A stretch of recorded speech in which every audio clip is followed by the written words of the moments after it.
Então, pessoal, agora a gente vai resolver o exercício 4 da lista 4. Bem, lá fala o seguinte: um móvel se desloca sobre uma reta de acordo com o gráfico.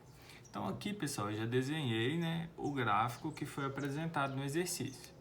É importante a gente observar o seguinte: no nosso eixo X aqui a gente tem o tempo e aqui no Y é a posição. Então vocês concordam comigo que eu tenho uma função da posição em relação ao tempo? E aqui a gente tem uma reta. E o que caracteriza, o que a gente já pode concluir observando esse gráfico? Se eu tenho uma função da posição com relação ao tempo em que meu gráfico é uma reta, a gente está trabalhando no caso do movimento uniforme, que é o MU. Então vamos começar a responder as questões. Letra A. Ele está pedindo para determinar a posição inicial do móvel. Ou seja, o que é a posição inicial? É quando o tempo é igual a 0 segundos. Quando t é igual a 0 segundos, ele está exatamente aqui, no eixo da posição. Quando o t aqui é igual a 0, a gente começa aqui exatamente no eixo da posição. Então, quando o t é igual a 0 segundos, a minha posição vai ser igual a menos 3 metros.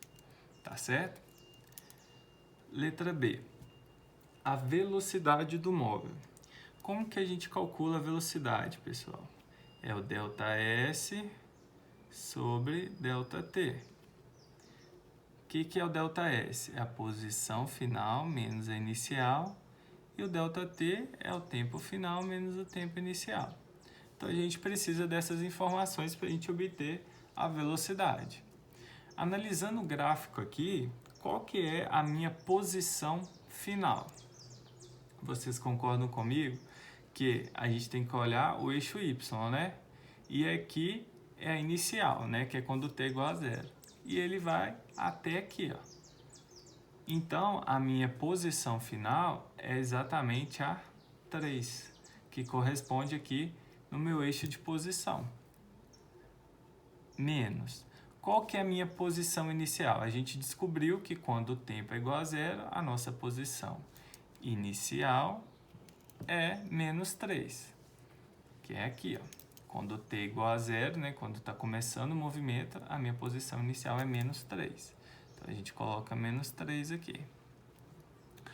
O tempo final vai ser o correspondente à minha posição final, que é aqui, 3 segundos, menos o meu tempo inicial, que é 0 segundos. Então, aqui a gente vai fazer 3 menos com menos, mais 3 dividido por 3 menos 0, 3. Isso aqui vai dar 6 por 3, 2 metros por segundo. Tá certo? Letra C. A função horária do movimento. A gente sabe que a função horária é dada por S igual S0 mais VT, E ele quer saber qual que é a minha função. Então, eu preciso de ter a minha posição inicial e a minha velocidade para eu ter a função da posição em relação ao tempo. Só que a gente já tem esses valores, Então, é só a gente substituir, S é igual, qual que é a posição inicial? Menos 3, Que a gente descobriu aqui. Mais a velocidade, que a gente calculou na letra B, 2t. Então, essa aqui é a minha função horária do movimento. Na letra D, ele pergunta um instante que o móvel passa pela origem. Quando o móvel passa pela origem, como que a gente vai saber qual que é esse instante? Vocês concordam comigo que quando ele passa pela origem, a posição dele é 0? Quando passa pela origem. Então, quando ele passa, né, pela origem, a posição dele vai ser igual a 0 metros.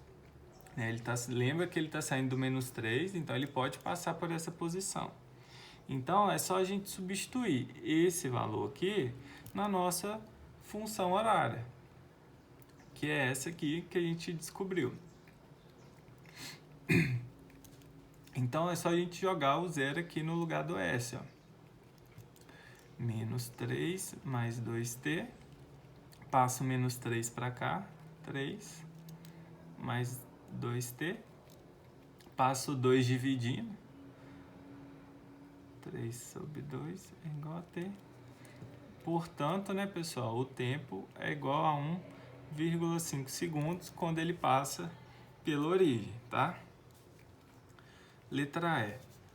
A posição do móvel no instante t igual a 12 segundos. Bem, depois que a gente descobre a nossa função horária, fica fácil, né? Agora ele está perguntando a posição. Então, a gente tem a nossa função aqui. É só a gente substituir o valor de t agora. S é igual a menos 3 mais 2 vezes 12. Isso aqui vai dar, ó, S é igual a menos 3 mais 24, que é igual a 21 metros. Então, essa vai ser a posição dele no instante 12 segundos. Tá certo?